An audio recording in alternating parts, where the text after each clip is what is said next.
Hey everyone, this is Mike Andes, and you're listening to the Business Bootcamp Podcast, episode 249, almost the 1/4 of the way to 1,000 episodes.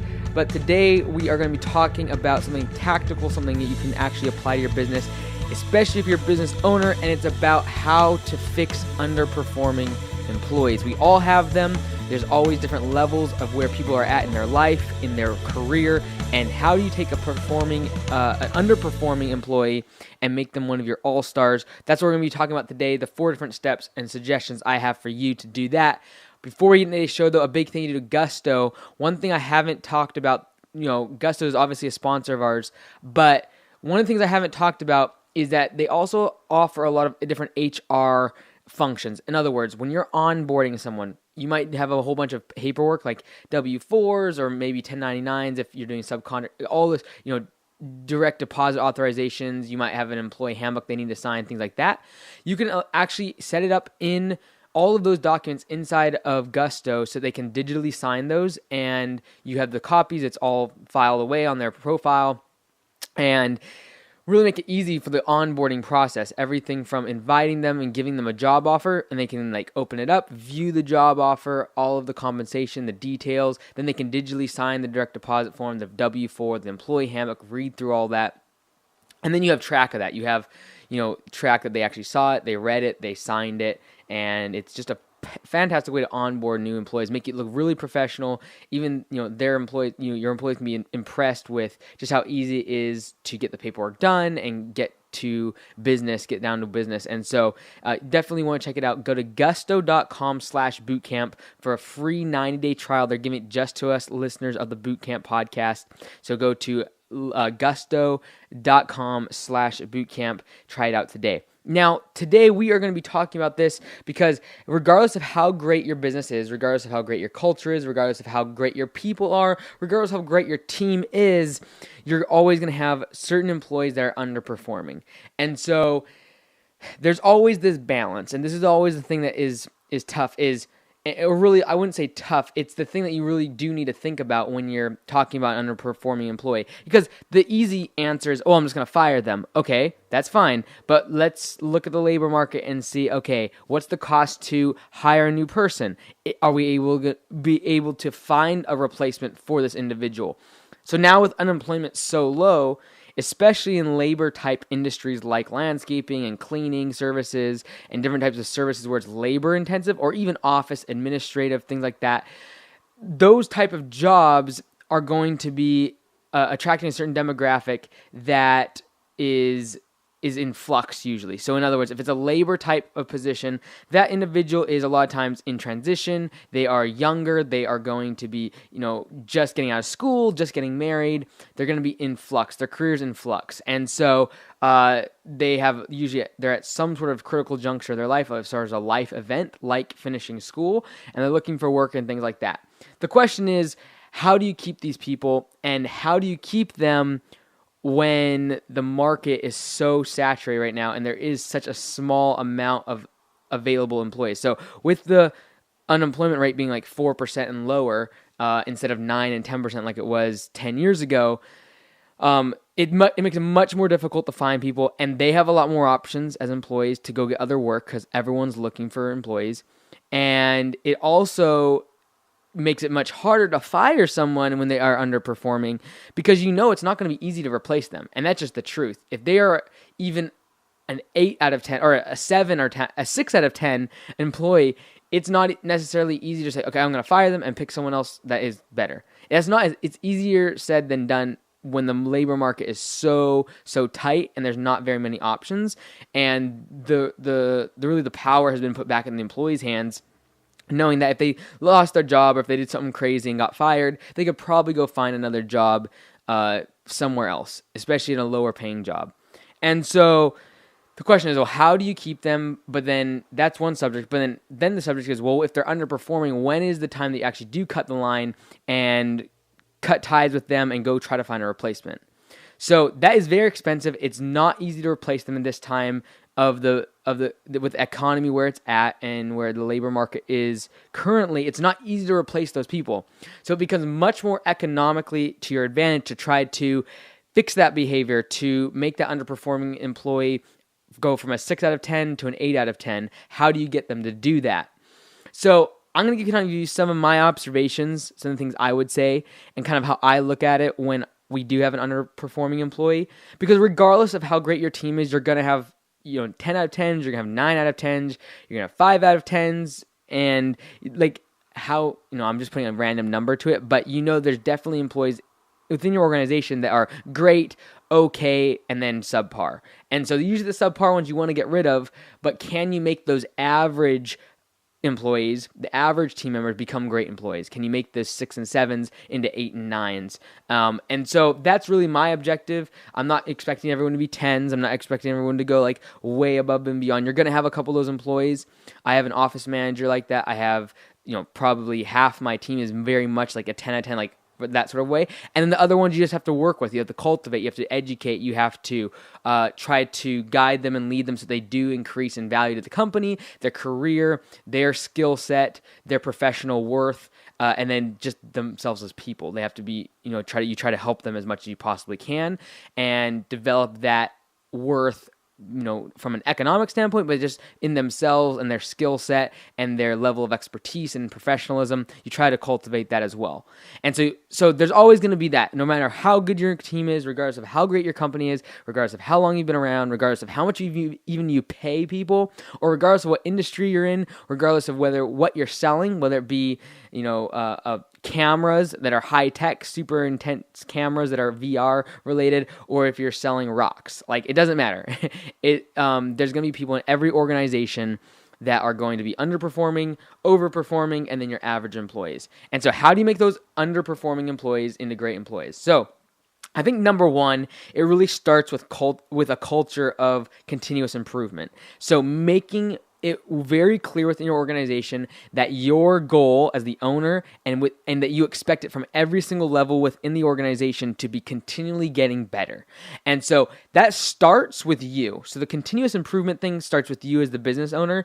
If you're not doing it, you cannot expect anyone else in your organization to figure this out. If you aren't listening to audiobooks, podcasts like this, books, trying to get better yourself, whether it be professionally, personally, exercise, nutrition, health, if you're not continually trying to get better, that will be picked up by the people that report to you, and it will filter down throughout your organization if you are not constantly trying to get better within the business and with you as a person trying to become a better leader, a better boss, a better entrepreneur, and they will pick up on this. So starting with that culture of continuous improvement will filter down, because if you are constantly looking for improvement, ways to improve, make more processes more efficient, streamline the functions within the business, they're going to pick up on it. They're going to pick up on what you're talking about at team meetings. If you constantly are talking about how do we make things more efficient? Where can we cut 5 minutes here? Where can we increase the productivity? If that's the constant theme, the constant thing that you're constantly harping on, they're going to pick up on that. That is an important part of your business, of you as a person, and they will follow suit.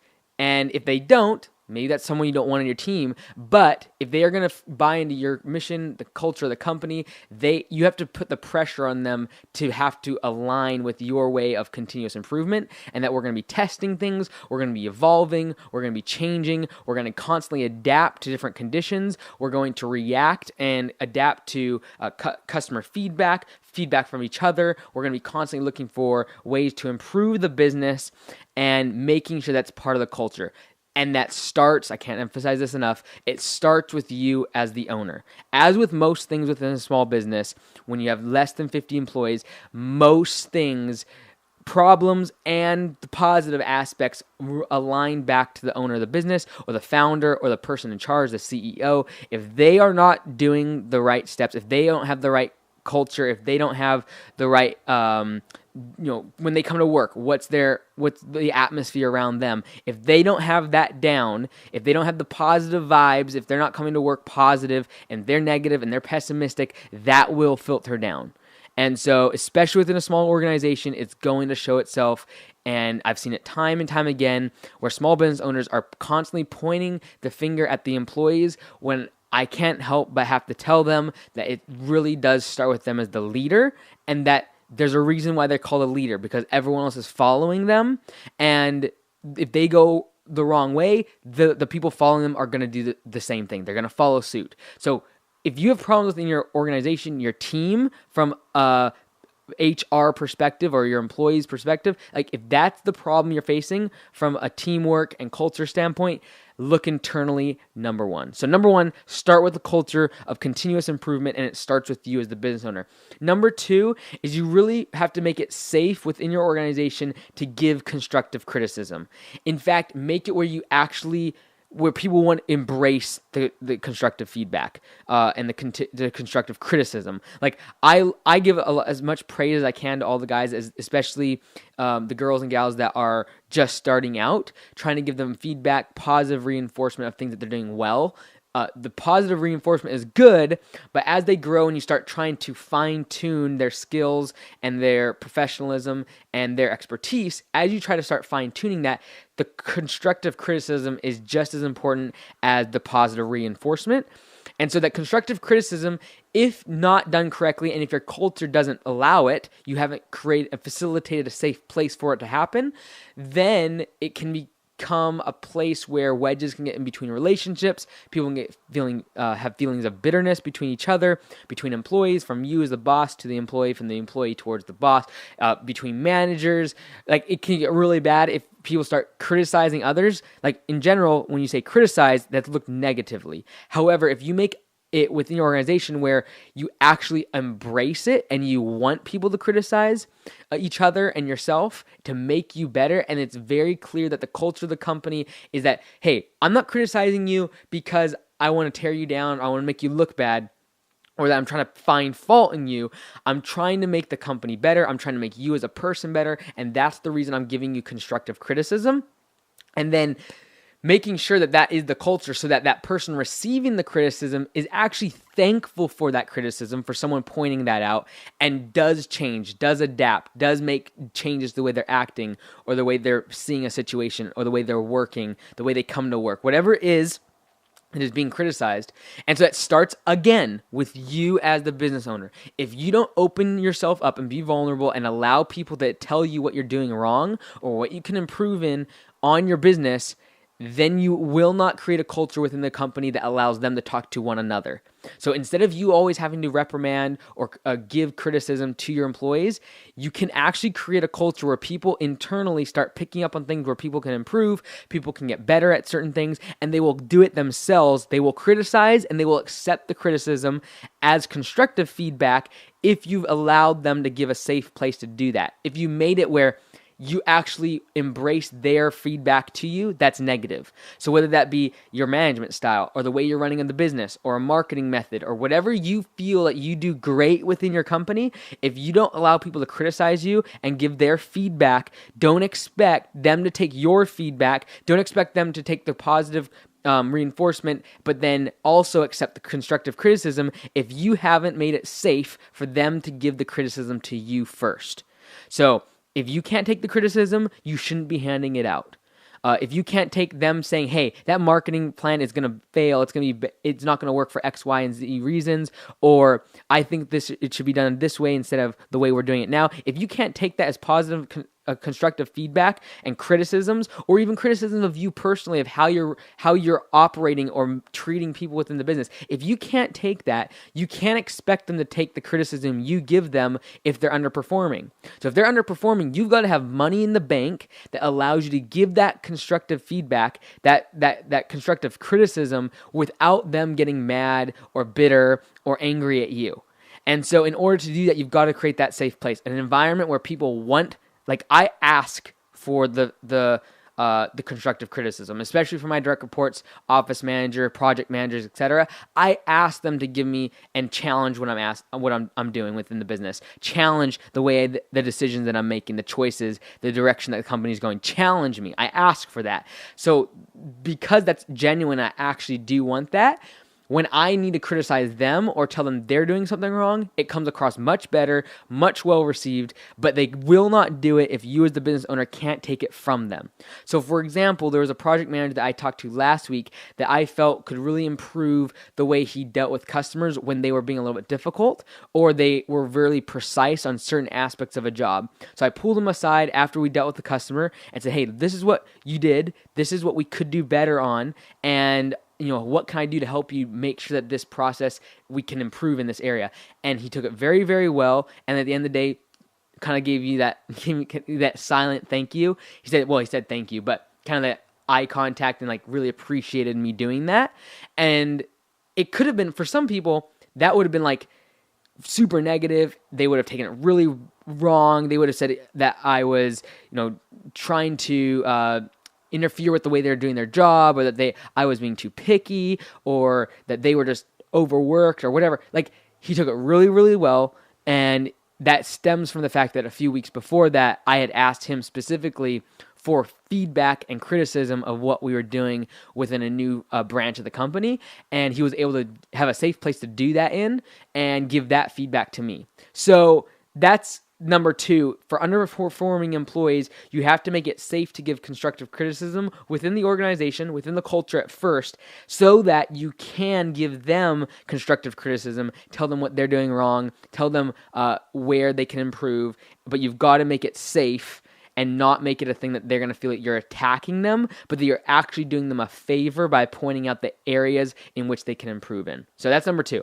Number 3 is to praise publicly when improvement is evident. So we had an employee about a month ago that we actually were so disappointed with. He had done some things under quality work several times. We had talked about it in the past. We were really disappointed, and we actually told him that he was going to get fired. And so literally he had left and he got fired. Well, he came back to work and he was very genuine and he wanted to improve. And so we said, okay, we're going to give you one more try.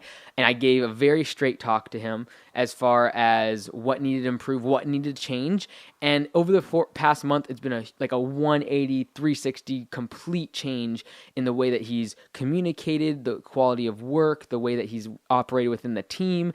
And so what I did last week at the team meeting is praise him publicly for that and recognize the changes that we've seen and publicly tell, everyone what happened, not exacts, but generally like saying, hey, he was underperforming. We had a really straight talk and making it clear that, hey, we had a very constructive criticism kind of talk, very, very serious. And it worked. It went well. He adapted. He took that criticism and made positive changes. And the team already knows that. They've seen the change in the past few weeks.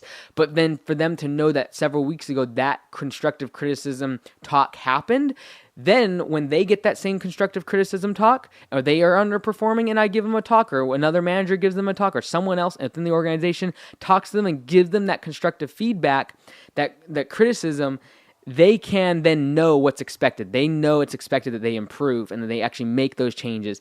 And I praised him for taking the criticism, taking it in the, kind of like getting hit in the face, spitting it out, and just like working harder and getting it done and changing and making, adapting, and praised him publicly in a team meeting for that. Meant a lot to him, and you could just see how much it impacted him. And that's positive reinforcement to the things that he's been doing for the past month and the improvements that he's made, and then recognizing publicly to the entire team that these are the actions that we are going to reward. These are the actions that we are going to we're not just require, but also really emphasize within an organization. And you do that by publicly praising them when the improvement is evident. So there's underperforming employees, and you have these talks with them, and when they make improvements, you better make sure it's public as far as what happened, as far as the talk that was said, what were the improvements you wanted them to make, and then recognize them for making those improvements and for their achievements that they have really stepped up their game. So that's number 3, is praise publicly when improvement is evident. Number 4, last one, is that one-on-one conversation. The conversation that we all dread having to have with an underperforming employee is the one-on-one, heart-to-heart, nose-to-nose talk, confronting it straight on what the problem is. And it's never an easy conversation. It always depends, obviously, on like why the conversation is coming up. Did they do something that's really, really bad? Did they break something really bad? Have they just been coming to late work? Have they come to work late? Was it one instance? Has it been a gradual, like continual thing?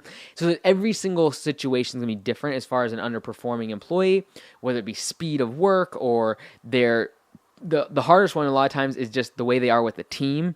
If they're not being a good team member, communication, treating others the way they should, like that's a tough one to have. But regardless, that one-on-one conversation with an underperforming employee is never fun. Absolutely never fun. No small business owner enjoys having that conversation. It's never easy. I've had quite a few of them, probably 7, 8 of them, and some of them have ended up not being fired, but the other half have probably, like the one I just mentioned, have really, really done well after that, really improved. They're thankful for the constructive criticism. The team is thankful to have a good performing employee again that can work with them. And so it's an all-around win. And so if a one-on-one conversation is going to make someone get fired, like it's going to scare them away so much, you don't want them on your team anyways. So having that one-on-one conversation is absolutely imperative. Don't let things just go on and on and on. Just deal with it. Like obviously, if you can create a culture within the company where other individuals are able to and have a safe, a platform to talk to that individual, it shouldn't really come down to where you have to do a one-on-one, but there's just some situations that you as the business owner, you as the boss, have to kind of address yourself, and it can only be kind of taken from you as the boss. And so having that one-on-one conversation is really, really important. It's very important that you not be overbearing, that you listen, because you don't want to scare this person away if they have the potential of becoming an A player. You don't want to scare them away and intimidate them. You want to give them a safe place. You want to make sure that you want it to make them feel like you're giving them something positive by giving them something by criticizing them. You're trying to help them improve. You're trying to help them improve in their career, in their life, and give them skills and give them a different perspective that they can improve on and that they appreciate it when they walk away from that conversation. So that means talking about saying something along the lines of, I'd give this information to you, or I'd give this constructive criticism to you, even if you were working another job, or even if you're not going to work here in a few years. I want to see you, telling them you want to see them grow. You want to see them.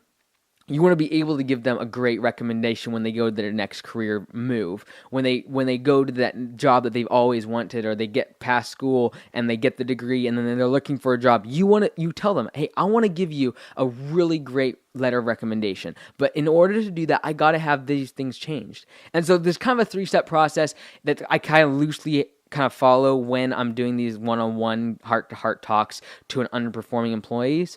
And that is, number 1, I start with positives. I talk about, number 1, what are they doing well? Number 2, what they could do to be better. That's where you're really criticizing, giving that constructive criticism. And then number 3, you ask them the question, how can I support or help you grow or improve in this area? Like, so asking them, what do I as the business owner, what do I as the owner, the boss, need to do for you to make sure that these areas of improvement are done, that you do grow, that you do improve in these areas that I just talked about. And making sure it's very apparent to them that it's so important to you that you're actually asking them, how can I support you in this improvement in your work ethic, or you're showing up on time? Like, do I need to give you a different shift? Is there something that you as a business owner that you're overlooking that you actually need to support them? And in turn, they will pull up their game and improve in the areas that you're looking for. But that number 2 is super the hard part, right? Number 1, you tell them what they're doing well. Number 2, you say how could it be better? How could they do better at those things? Sometimes you can ask them the question. It depends on what they're talking about. But sometimes you say, hey, this is what you're doing really, really great. Now, I see these areas that you could do better in, and I want to let you know so that you can grow and improve. And I want to see you grow within the company. And if you leave here in a few years, I want to be able to see you have a lot of skills and professionalism and leave here as a qualified candidate for something great, or your career that you've always dreamed for. So these are the areas I need to see improvement in. I need to see improvement in you showing up on time, being more present, being more aware in the mornings. You might be tired, but like, what can I do to make sure that I support you and make sure that there are areas of growth and you do improve in these areas. And like I said, it could be like showing up on time. It could be the way they are with the team. It could be a variety of things. Maybe one job that went really, really bad that some people would literally fire them over. But like having that conversation of telling what happened well on the job, but then asking, like it depends on the situation. Sometimes you can ask them, what could we have done better on that job? What could you have done better on that job? Or what could you do better to support the team here at your company? Like, so if I was talking to the employer, I'd say something along the lines of, what do you think you could do better to support the team and do a better job here? And then they might literally say the thing that you have in your head, like, oh, I need to show up on time more. I'm always running a little bit late. Okay, great. That's exactly what I wanted to talk to you about today, because I really see this as an area of improvement, and I wanted to give you some constructive feedback on this and see improvement and ask you, what can I do to make sure that these areas are improved and you do grow in these areas? Because I want to see you succeed. I want to see you grow professionally and in your career, but in order for that to happen, these things have got to change. And what can we do together to make sure those changes are seen? So those are kind of how I kind of work with underperforming employees. It's not a perfect science. Like I said, I've probably lost 50% of my underperforming employees. The other 50% have really actually picked up their game and are doing well. And so number one is starting with your culture of continuous improvement. That starts with you as the business owner. Really continuous improvement starts with your personal life, fitness, from a spiritual level, from a leadership level, and then it grows to continuous improvement within the business, looking for ways to improve efficiency and systems and procedures, and from a profit standpoint. That's important. Number two, make it safe to give constructive criticism. Number one, to you as the business owner, and then making it a culture where people actually accept and love to get that constructive criticism because they want to grow and they want to improve. Number three is praise publicly when that improvement is evident, and when people do make those changes, make sure you praise them publicly and tell everyone what things they've done to make you happy, to make the business better, to support their team better, and I promise you that will bring everyone together and recognize what things are very important to the business and being a team member in your organization. Number four, when you have that one-on-one conversation, you got to, number one, ask them tell them what they're doing well. Number two, see what they could be doing better at. Either tell them that or even ask them what they could be doing better at those tasks. And number three, how can I, the business owner, the boss, support you as the employee, growth in those areas, improvement in those areas? What can I do to help you? So I hope that helps someone. I know we all have these underperforming employees at some point in time, and the faster you can get them out of underperforming and into overperforming and above average employees, the sooner your organization can move forward, and the better you'll be able to find candidates within the labor market, within the job market that is shrinking. You'll be able to take the average ones and make them great. You've been listening to Mike Andes on the Business Bootcamp podcast. Until next time, be great, because nothing else pays.